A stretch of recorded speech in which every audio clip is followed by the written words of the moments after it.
Ivadika lafim-baovao afa-tanteraka kosa isika 4 taona aty aoriana dia mbola tsy azo ny volana ampanantenaina an'ireo mpiasa deflaté any banky ary nilaza moa ny syndicat SADB izay ivondronan'izy ireo fa nisy nanodikodina ny vola voatokana ho amin'izany ka dia mangataka ny isin'ny fanadihadiana lalina izy ireo.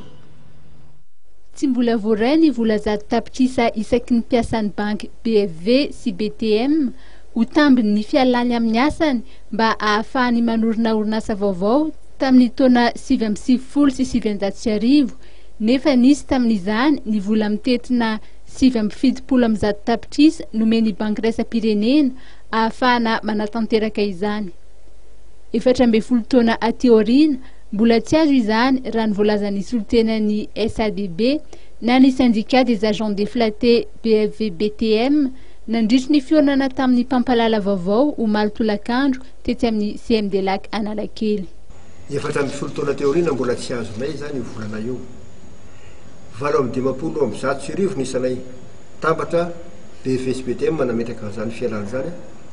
Mpiasa eo amin'ny 300 zany nahazo vola 100 millions hatramin'ny 150 millions raha ohatra ka 100 millions maximum. Olon-kafa tsy azo any deflaté BFV BTM maro be anjatony maro zany nahazo tamin'ny vola plan social BFV BTM io zay mahatratra tany amin'ny 1,42,987,787 FMG ny olona iray. Sasany isy nahazo 400 millions. Anjatony maro zany nahazo 100 millions tamin'ny volana io. Teo anatin'ny fitakinay tsy akijanona nandritry ny 4 taona zao dia tsy nivota aminay ny varavara ny ministère des finances. Voalazan'izy ireo fa efa ny amin'ny androm-panjakana fitondran'ny tetezamita ny dossier na ny atota taratasy mikasika an'ireo agent deflaté ireo.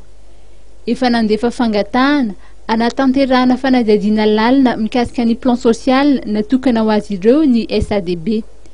Miandrandra fanampiana na subvention tony tamin'ny taona 20 izy ireo raha mbola ho ela ny fanatanterahana izany plan social izany.